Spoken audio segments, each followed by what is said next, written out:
should I do it now or later? Should you do what now? I owe you something. I owe you. Oh, yes. I know exactly what you owe me. What do I owe you? You owe me an apology. What do I owe you an apology for? Because you thought something was going to fall through the cracks and I wasn't going to be on time because I woke up on my regular time and I made it here earlier than half the producers. Well, in fairness to them, they're 3 hours 4 in earlier. the morning. It's a little earlier out there, but yeah, you are correct. I had a bit of trepidation.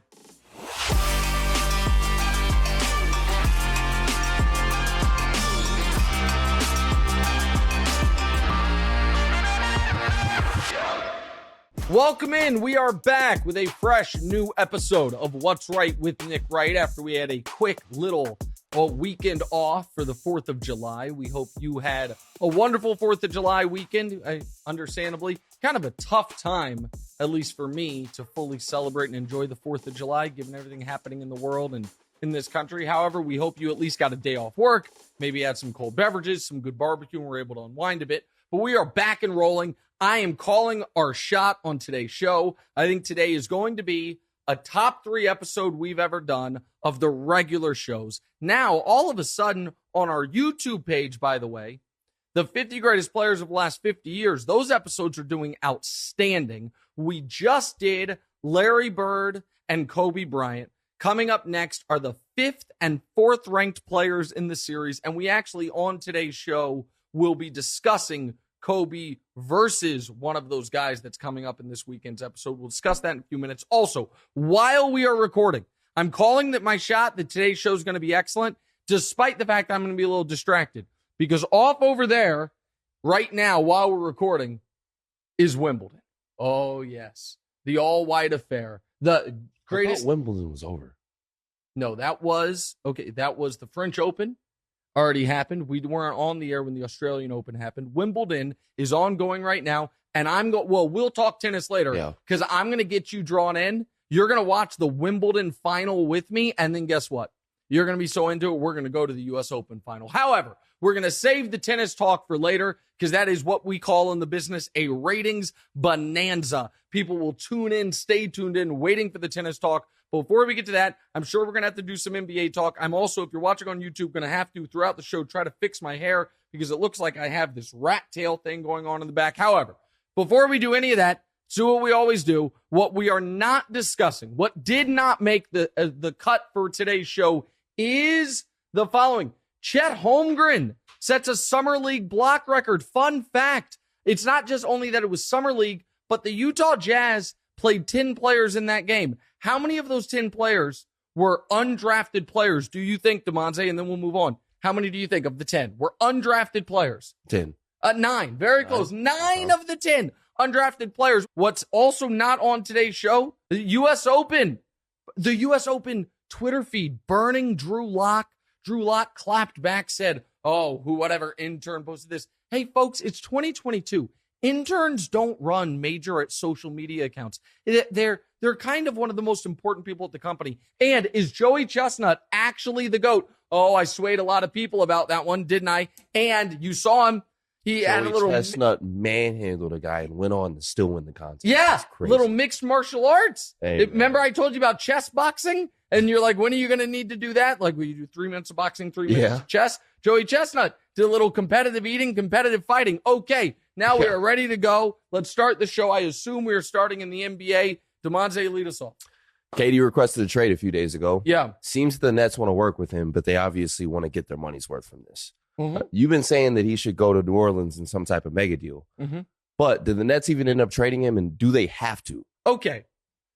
So there is, all of a sudden, there seems to be this sentiment amongst NBA insiders and NBA media. Maybe the Nets just keep Kevin Durant and Kyrie Irving.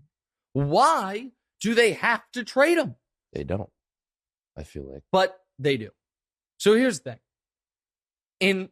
In life, it is important that we don't live by how things should be. Maybe it'd be nice if we lived by how things should be. But it is important that we recognize the reality of how things are. And how things are is very simple. If you are the cream of the crop, best in the league caliber, MVP discussion type of player, your contracts are one-way contracts. And by that, I mean this.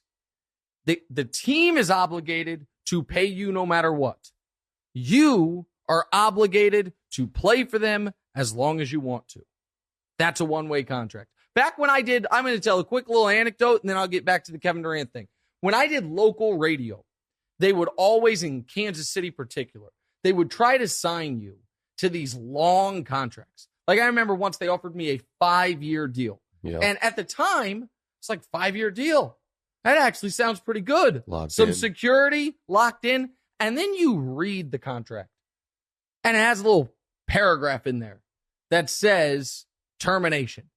It's like, well, I have a contract. So what does this termination clause say? And it says the company may for any or no reason terminate this agreement. And okay, all right, well, that's fine. They shouldn't have to have me work for them. They don't want me to. But since I signed this 5-year contract, if I did, what type of payment do I get? With a severance payment of 30 days. So what that meant was that's a one-way contract their direction. If I signed it, I can't go work anywhere else for 5 years.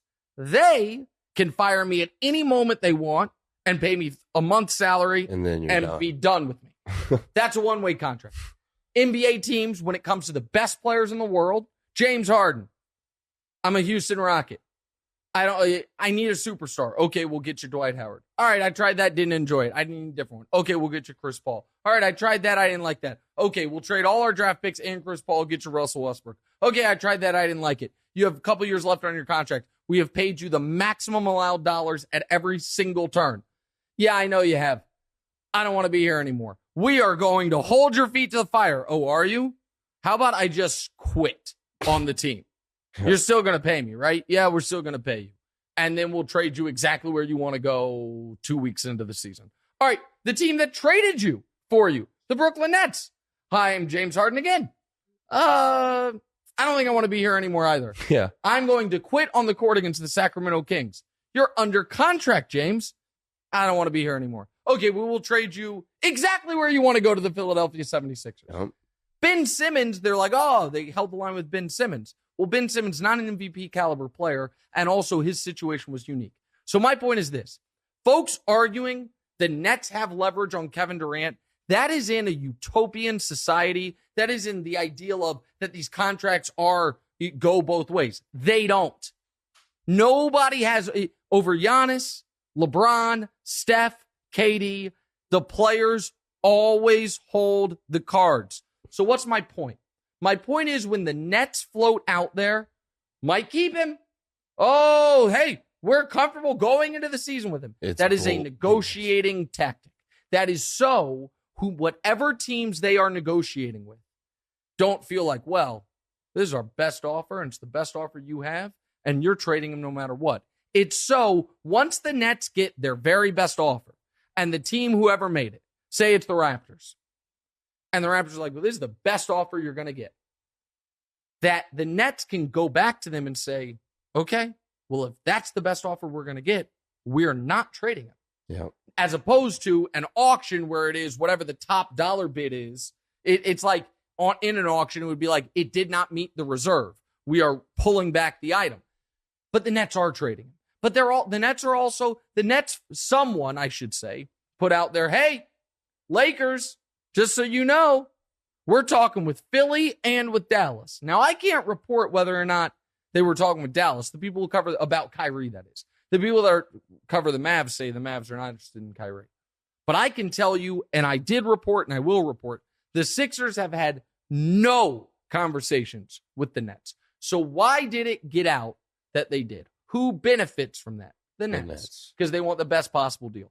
Now, do I think it's going to happen immediately?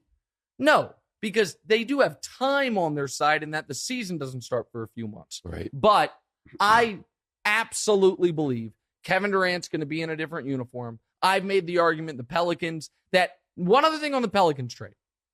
It's not just that they can trade Brandon Ingram, who's a homeless man's Kevin Durant and an all-star, all those picks, plus they can throw in Larry Nance, they can throw in another nice, decent piece. It's also that Willie Green was an assistant coach in Golden State with Durant. Willie Green and Durant have a relationship. Willie Green is now the head coach of the Pelicans. Durant likes CJ McCollum's game. They just locked up Zion Williamson. New Orleans is an amazing city. This absolutely, if you can get Willie Green and KD together, I think it could happen. The Raptors are obviously in play, and the Suns are his first choice. I won't even entertain the possibility of him going to the Warriors. I don't even want to think about that. Kill that rumor with fire. All right, what's next? Fair points. Per usual, nobody knows what the Lakers are doing. Mm-hmm. LeBron is silently fighting for Kyrie. Mm-hmm. And Sham said Tuesday that a Russ and Kyrie trade is gaining no traction. Yep. And Jeannie Buss sent out a weird tweet that seemed like really weird tweet. Yeah, and I couldn't seem to find it, honestly. You want me to read it to you? I kind of want to see I it. understand why it's hard for you to find. I went to his Twitter and I scrolled down. Oh, I saw the little tweet that they put out. You went to his Twitter. Jeannie Buss. Okay, Jeannie Buss is the CEO. He's the CEO of the Lakers. Or? Yeah, but here's the problem. Jeannie Buss is a woman. Oh, okay. And the owner of the Lakers. Jeannie Buss is a weird name for a dude. I didn't. All right, listen. Just a little assumption. Oh, a woman can't own an NBA team. Oh. But here's the problem. Whoever's Twitter you went to was not Jeannie Buss. Because first of all, this is Jeannie Buss's avatar. Pretty clearly a woman. Oh, wow. And all right, there's money on the ground. My apologies. And it's her most recent tweet. The tweet reads, I miss KB. He would understand and explain everything that I'm not allowed to. Honestly, he was the greatest Laker ever. He understood team over self, meaning your rewards would come if you value team goals over your own, then everything would fall into place. All can reply. So that's the tweet. Ask the question, then I want to deconstruct all of this. Does Kyrie end up in LA or does Anthony Davis end up getting traded? What do you think happens here? The only way Anthony Davis is traded is if it's for Kevin Durant. Okay. I don't think that's going to happen. It would be interesting, but I don't think it's going to happen. I do believe Kyrie ends up with the Lakers. I think that's all a negotiating tactic. They're trying to get more picks from the Lakers, and I will discuss the pick thing in a moment. On Jeannie Buss, okay? First of all, there's so much wrong with this tweet. First of all, calling Kobe the greatest Laker ever means you have Kobe as a greater Laker than Magic Johnson. Right. And as people will discover when we continue our top 50 countdown over the next few weeks, Magic Johnson played 12 years pre-HIV. 75% of those years, they went to the finals. 75% of those years, he finished first, second, or third in MVP voting. Magic Johnson is the greatest Laker. But the other thing is, and I know it's somewhat poor form to speak. I don't think this is speaking ill of Kobe Bryant. I think this is telling an accurate story. And even in passing, it is important we tell accurate stories. Kobe Bryant valued team over self eventually. Kobe Bryant made them pick between he and Shaquille O'Neal. Right. Kobe Bryant was one of the big reasons Phil Jackson left the Lakers, and then one of the big reasons he came back. That's from Phil's own book. And Kobe Bryant demanded a trade. Yep.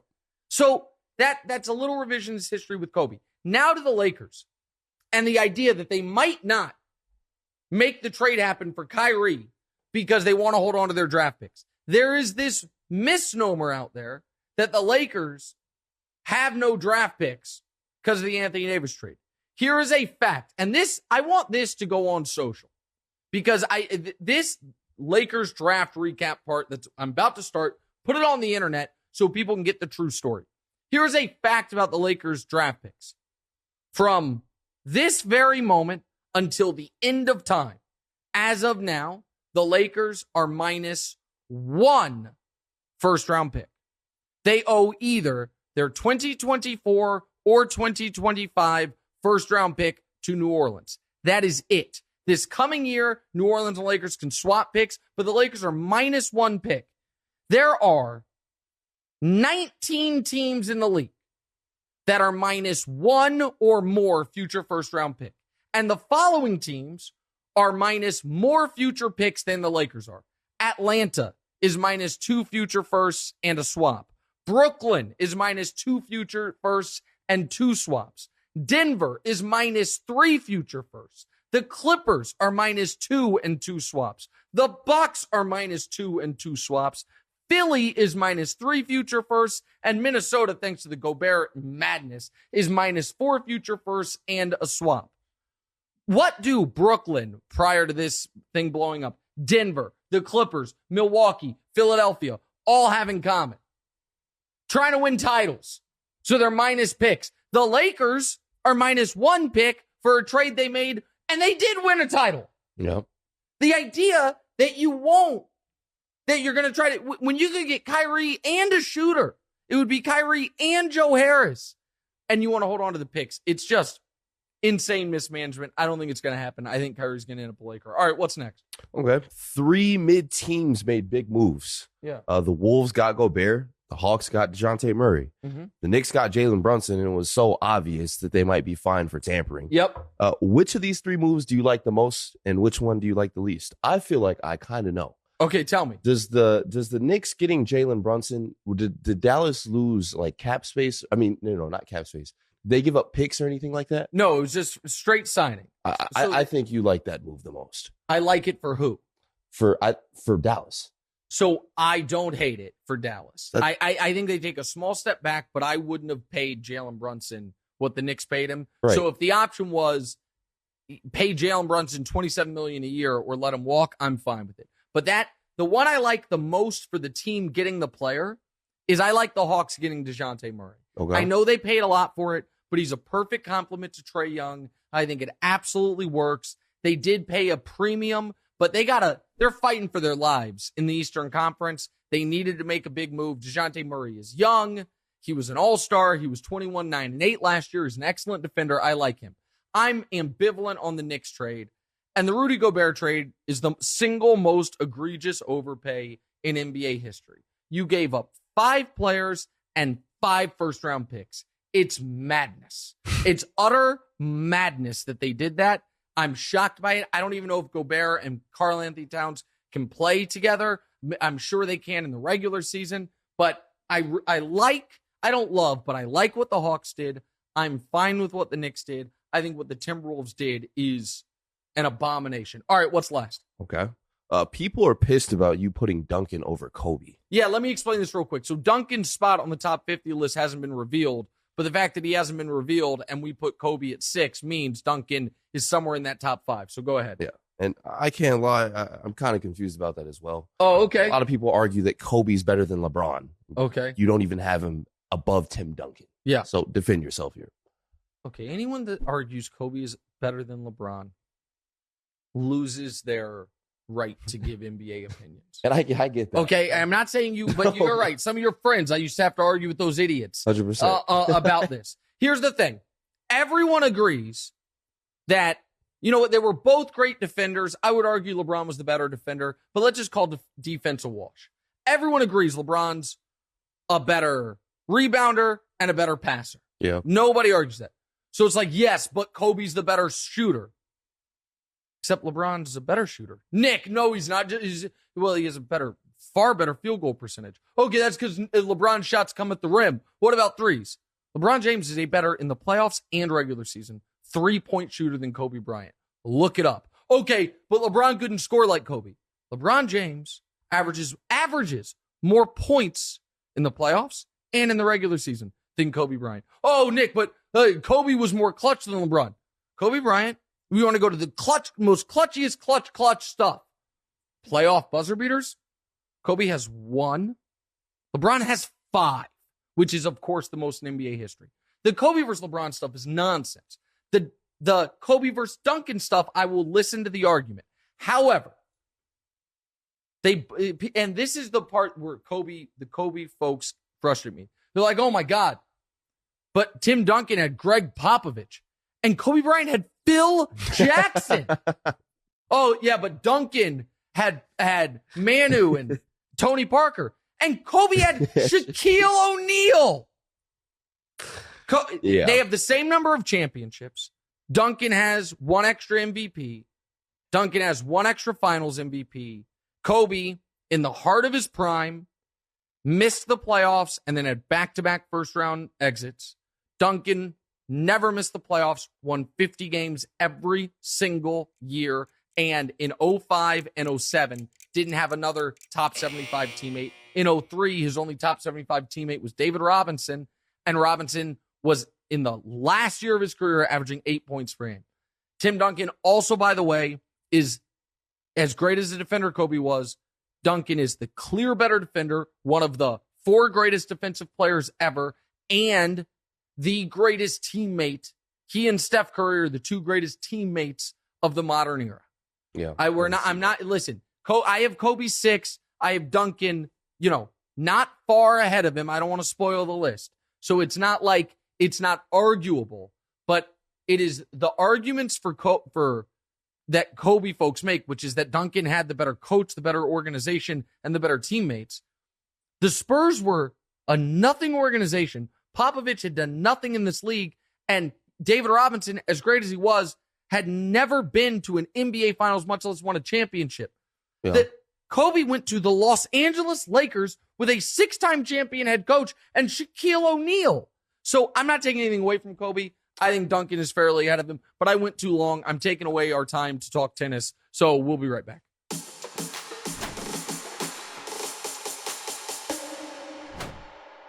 Durant tweeting about Chet from last night. What's he got to say? I see you cooking, 7. First day on the job was a success. Love the kicks at Chet Holmgren because he was wearing KD's new shoes. Oh. I'm telling you, Durant. Back to OKC? He's not going to do it, but they could make it work. They have all the picks in the world. And the Nets need that right now. The Nets need the picks. They could and Durant. Listen, Durant has done a lot of stuff, and then we'll get into the B block. But Durant's done a lot of stuff, intentionally or not, that are very similar to LeBron's career arc.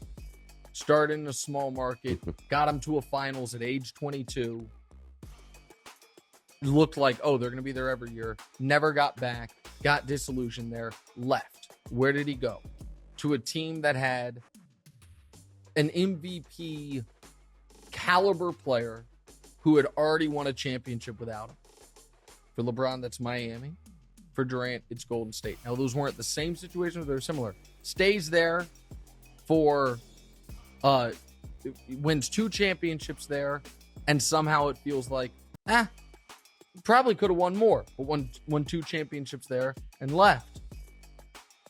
LeBron goes to the Lakers, sets up shop on, one coast, business empire and basketball, has another star come play with him.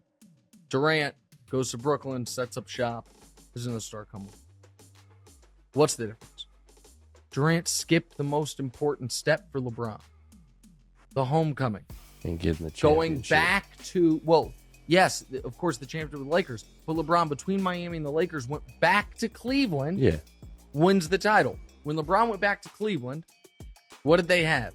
A young, all-star caliber point guard who had never played in a playoff game. Kyrie Irving, Shai Gilgeous-Alexander. What did Cleveland also just get gotten? A top 2 pick that they could either keep or trade for an all-star.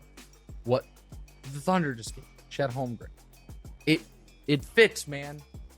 And it would be the only place he could go that would be met with universal approval. Yeah. So 100%. I don't think it's going to happen, but I do find it interesting. Not nearly as interesting as I find Wimbledon, though, right now. So let's get going with the second segment of the show. Welcome back in. Damonza, go ahead. You got 3 games in one segment coming up. Really? Yep, 3 games. And one of them involves talking tennis? Yep, and the first one is, I think this is a new one, actually. Yeah. Nick's Tennis Corner. Oh, it's a new one, but it's going to be here to stay, because you know why? Before you even ask me the question, getting off the plane from Chicago Sunday, before I even get to baggage claim, guy stops me. He's like, hey, saw you on the flight, just wanted to stop you and thank you. I'm like, yeah, for what? For talking tennis, man. Yeah, I see that on Twitter a lot, too. Yeah, you know why? Because there is a dearth. It's just me and Mad Dog Russo of people that want to talk tennis on major platforms. All right, go ahead. Yeah. So apparently, Wimbledon is going on. Wimbledon is going on. Found that out this morning. Yeah. Pretty wild. They're changing it up now, and they're playing on grass. Okay, Wimbledon's always been on grass, but go ahead. Okay, I thought it was new, but No, that's yes, fine. your show. I can't stop you from talking about it. Okay. What would you like to talk about? First of all, this weekend, if you said seen the Kyrgios Tsitsipas match, you would have become a tennis fan. Okay. So Kyrgios is like wildly talented, but incredibly emotional, underachiever is the fact of the matter. Yeah. Tsitsipas has his own issues. Like he takes these long bathroom breaks, which people feel like are really rest breaks. But what are you going to do? Like, he's like, I got to go to the bathroom. Then he rests. So Kyrgios was talking mad trash to him. And it got in Tsitsipas' head. And all of a sudden, Tsitsipas is like firing balls into the crowd. Almost domed an old lady. Oh, wow. And then also on a couple points, instead of trying to like, because in tennis, you obviously like try to paint the corners, hit it where the guy isn't. He was just hitting it right at Kyrgios. It was unbelievable. And Kyrgios won, and it was dope as hell. And then afterwards, Tsitsipas like, I think he was a bully in high school and all this stuff. But now we are on the precipice of what could be an amazing semifinal and then final. So right now, as we're recording, Rafa Nadal, we've talked about him. Yeah. The clay court legend, also the guy with 22 majors. He's in a dogfight right now in the quarters against Taylor Fritz in America. Kyrgios just won, as we're recording, the first set in a match he absolutely should win. If they both win, and I believe Rafa hopefully can come back, we have Rafa versus Kyrgios in the semis. Biggest match of Kyrgios' life by a mile. And Rafa's banged up. If he wins and he has a chance to win Wimbledon, it changes his career forever. If Rafa wins, and Rafa, after the year that he has had, the idea that he might, at this point in his career, become, I think it's the first guy since Rod Laver to win all 4 Grand Slams in a calendar year, because he won the Australian, he won the French. But on the other side of the bracket is Djokovic. And Djokovic has been the best player of the last 8 years, even better than Rafa. And so we could get a Rafa Djokovic final or a Kyrgios Djokovic final. Either way, it'll be out of this world. And I know you're not into the tennis, but because I knew we were going to talk about this, I want to just describe to you how utterly dominant these guys have been. So I did some research this morning, some numbers for you, okay? So since 2004, right, there have been 75 major championships played. Okay. So that's the Australian Open, the French Open, Wimbledon, the U.S. Open. Those are the 4 tournaments that matter. Since 2004, there have been 75. This is the 76, the one right now. Djokovic, Federer, Nadal, the big 3. Okay, those are the guys I've been telling you about. Federer at this point is basically done. Okay. And Nadal should be done, but he's still somehow killing it. Of those 75 majors, those 3 guys, before I even give you the number, I'll give you a little context. Prior to those 3 guys existing, the most majors anyone had ever won was 14. From 2004 to right now, there have been 75 majors played. Those 3 guys have won 61 of them. They've won 61 majors of the last 75. Of the last 75 majors played, there have been 5 where at least one of them was not in the final. 70 of the 75, at least one of them in the final, and most of them, it's been 2 of them playing each other. So like Djokovic has made 31 major finals, won 20 of them, and 6 of his 11 losses were against Federer and Nadal. Yeah. But that's not even as impressive as the other guys. Federer's also 20 majors with 11 losses in the final, 11 second places, but 10 of those losses came to Nadal or Joker. And then Nadal has 22 wins and 8 losses, and 7 of those came to Federer or Djokovic. And we might get it again. We might get Nadal Djokovic again when Nadal's trying to go for the first true Grand Slam, I think, since Rod Laver. I know only one guy's done it. It's exciting, man. It's great. High-level tennis is great. I know you look dumb. You look stupefied by what I'm saying right now, but the numbers are impossible to understand. So like golf, do they get jackets, or do they get like a no, a they get Stanley like, so Cup for like type of thing? second place, let me show you real quick. It's pretty cool for Wimbledon trophies, because the winner's trophy is unbelievable, and the second place trophy is just like a plate. So that's what the winner gets. That's what second place gets. I think it looks pretty cool. It is pretty cool. Hey. You do get something. I like that a lot more than the green jacket. The green jacket is kind of bougie, country club prestigious thing. Yeah, no. It's great, man. I want to go to Wimbledon so bad one day. Yeah. Do you want to? I looked it up. Hold on. Sorry, I know there's like 8 minutes on tennis, but I got it. Do you want to know what the Wimbledon final tickets are going for right now? People are out here buying Wimbledon tickets instead of buying a PS5 or something. It's ridiculous. The Wimbledon men's final. What do you think the cheapest ticket is? The cheapest ticket to get in. Give it a guess. Nosebleeds, or do they even? No, they don't. I mean, it's not a football stadium. But I'm gonna say $1,500. 8,200 euros. So it's like $10,000. The cheapest ticket. If you want to sit next to, you can't even sit next to the royal box anymore. Who do you think sits in the royal box at Wimbledon? The Queen? Oh, yeah. You bet your ass.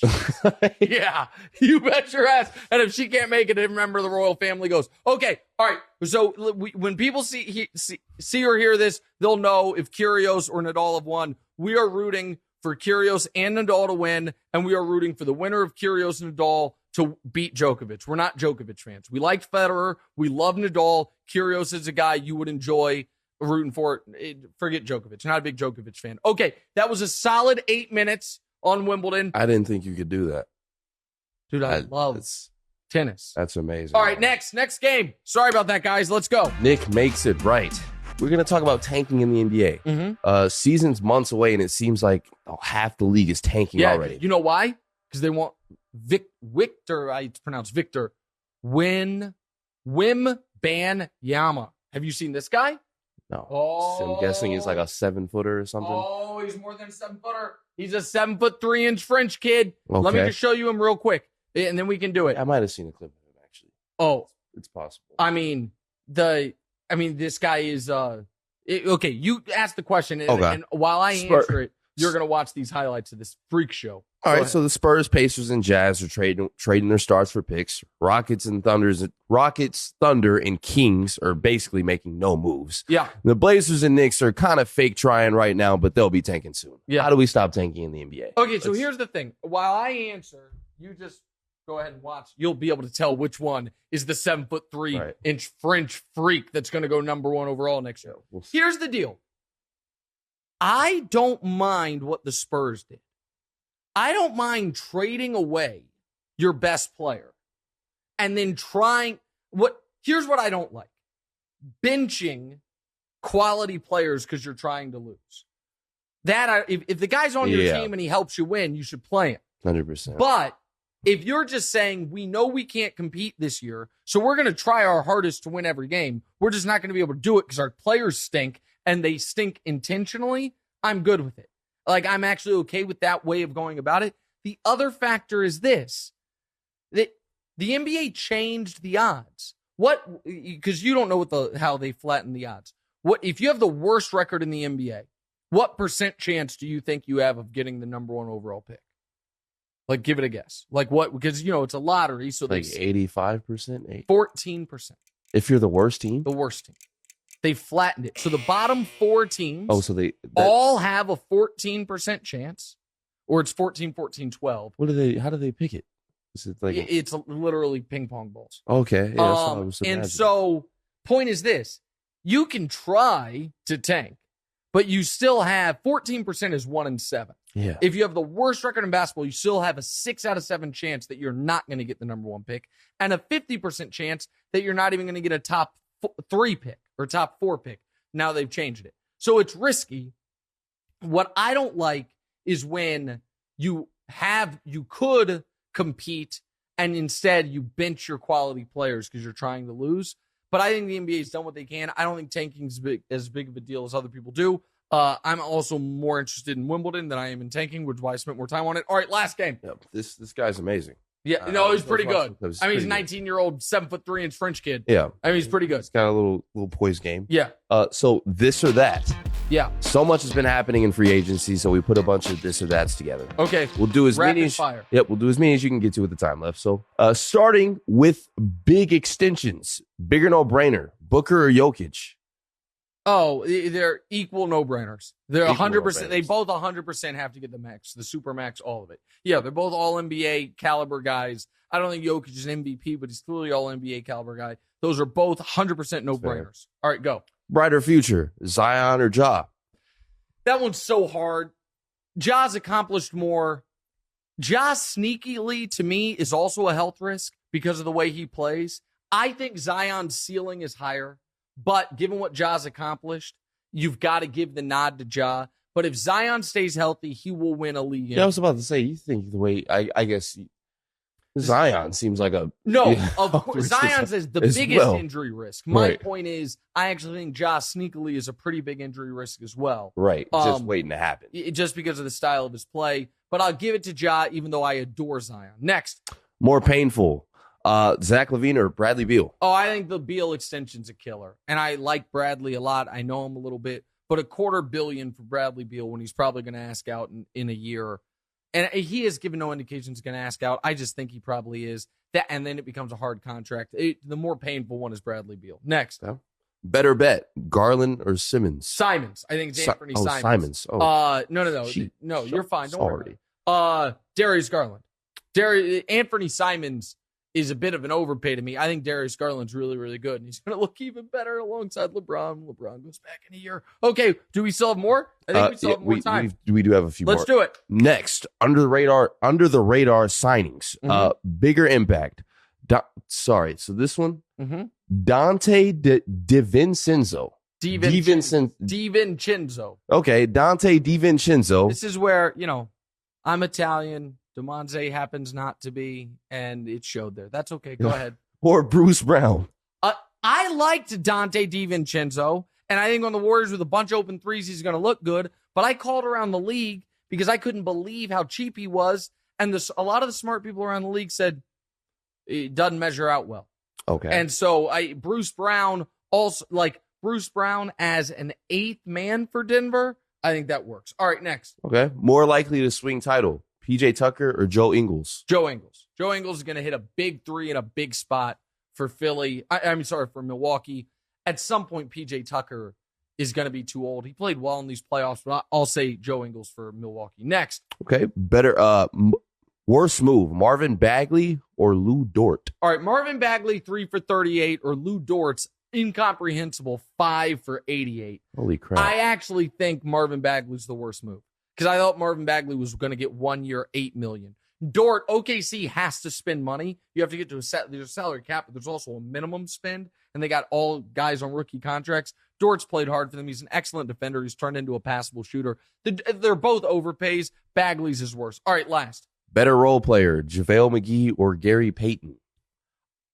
Gary Payton's the better player, but what Dallas did was smart, which is when you can get, think about the money Rudy Gobert commands and the draft picks he commands. You can get 60% of him, which is JaVale McGee, for 10% of the cost. Yeah. So I think that's a smart signing by Dallas, but Gary Payton Jr. is a better player and exactly what Portland needs. All right. That was a long segment, but it was worth it. Jam-packed with info. They won't tell me what we're doing in the C block. Damonza says he has a tale from my trip to Chicago, which I can only imagine involves something I did at the casino, which I was at till 7 a.m, my first day in Chicago. You had a hangover night. Well, we'll discuss. We'll do that next. What's right?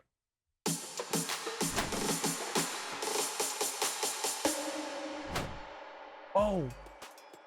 Kyrgios up 2-0. So you got to win 3 sets. He's going to win it. Even though Djokovic was down 2-0 and came storming back yesterday. He also did the long bathroom break thing and then was totally... Dude, are you serious right now? Yeah, because you don't get to... You can't. It's not like timeouts. You have no coach. And these matches are exhausting, bro. Yeah. And at some point, you're allowed to go to the bathroom, but sometimes they take a little longer, and then it's like, what are they doing? They're regrouping. Of course. Yeah. Rafa, Rafa's got to win this second set. Hey, man, let's get to Okay, you want to? All right, welcome back in. What's right with Nick Wright? All right, listen, I went to Chicago to see two great sports media personalities and two of my best friends in the world, Danny Parkins and Mark Carman. They've both, I think, shown up at various times on our top 50 players the last 50 years countdown. Shout out those boys. And bad moment for me, Danny is my best friend of 20 years. He has an infant, a 2-month-old, and a 2.5-year-old. Yeah. As soon as I got there, because I surprised Danny, I told his wife I was coming. As soon as I got there, I saw his 2.5-year-old Owen. And I said, buddy, it's Uncle Nick. I haven't seen you since you were Eli's age. That's Danny's baby. And Danny looked at me and goes, you've never met him. I was like, oh, boy. That's what I was thinking in my head. Bad job by Uncle Nick. Kid's almost 3, just now meeting him. So not a great job by me, but we had a great weekend. There's something from the weekend you want to mock me about. Yeah. Baby, my wife's walking down the stairs. I'm going to be able to take you to work today, baby. So just wait 1 second while we finish this up. All right, go ahead. Go ahead. So you went to Chicago. Yeah. And this actually has nothing to do with the casino, unfortunately. Really? Well, fortunately for me. Okay. So I crushed it in this 5-10 game. I'm glad you did. Oh my God, I crushed It's probably why you thought that this was gonna. Yeah. So you ended up going to a steakhouse, I hear. Oh, son of a bitch. you went to a 5-star establishment and was wearing a pink jumpsuit that you might have worn on like one of the podcasts that you might have gotten for Father's Day. Yeah. Yeah. And so you went there, and what happened? What happened when you went in? Would your mom tell you about this?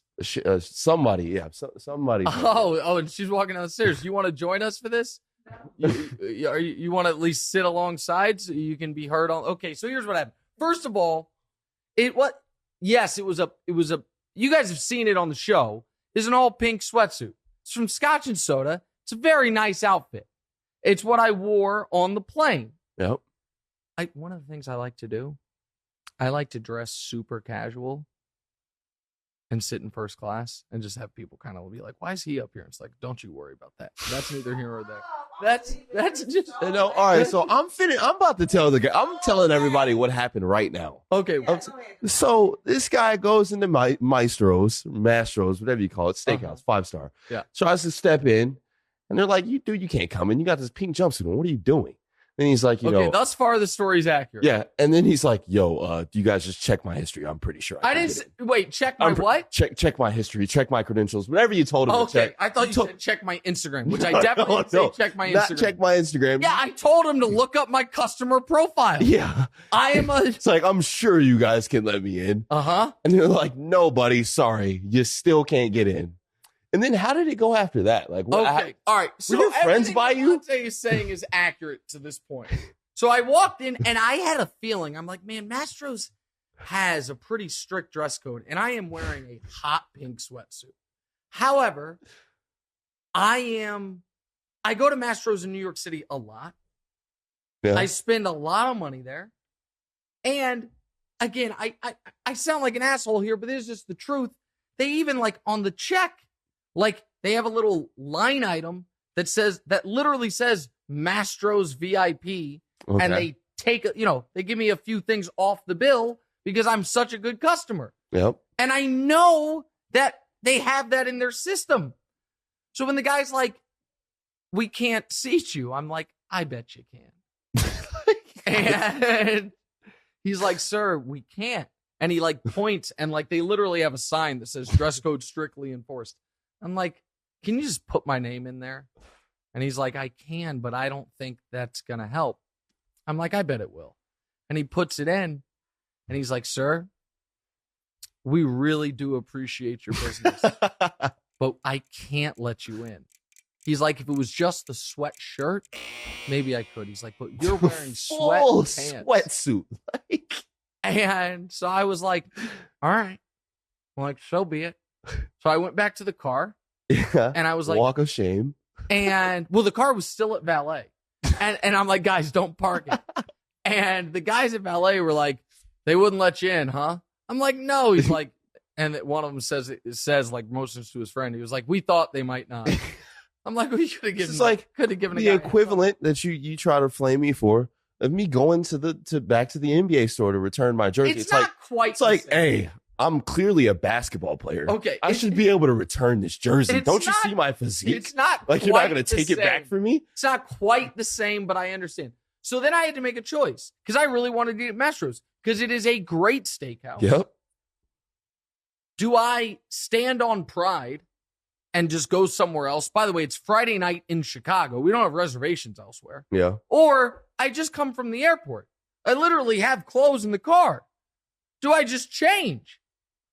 And I thought about it. I would have changed. And I changed. Yeah. And I came back in, and the guy who denied me entry was no longer. Oh, so your pride thing was just like, you're not about to make me change out my clothes, and I'm coming back. Exactly right. But then I did because I wanted to eat there. So now this is the part of the story your mom doesn't know. So we come back in, and he's not there anymore. And I just walk back in and act like I hadn't been there before. It's like, hey, Nick Wright, 8 o'clock reservation. And this lady looks it up, but there's this different lady who was standing there who saw the whole first. There's 2 hostesses. So hostess 2 is the one helping me. She didn't see any of the first thing. Hostess 1, who's just watching, did see it. Hostess 2's like, oh yeah, no problem. We have your table ready. Sweet. I don't want to deal with any of this. Yeah. But now the other hostess is walking us to the table. She seats us, sit down, and she said, for the record, I thought your sweatsuit was pretty fly.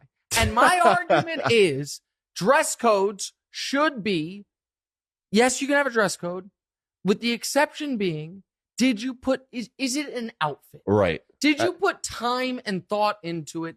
And okay, I don't know about time and thought. It's a sweatsuit, but it matched. It went together. It was, I'm not trying to sound like an asshole again. It was expensive. Like I'm not there in basketball shorts. But so then we sit down. Yeah, they should get all pink. All of a sudden, hold up. All of a sudden, we order our drinks, and before we even order appetizers, there's like 3 appetizers that get brought to the table. And I'm like, I told the person bringing them, I was like, we didn't order these. And he's like, no, it's from our manager. Yeah. I'm like, oh, my guy. It did look me up in the system. But then they flamed me. Wait. They flamed me, buddy. Oh. So like they were all nice. They gave us some free stuff.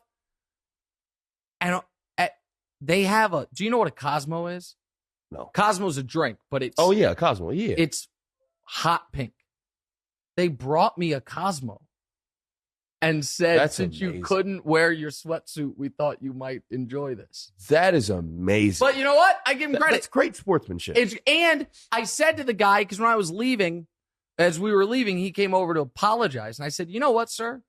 That was a little lit. But I was like, you know what, sir? I've thought about this. You were correct.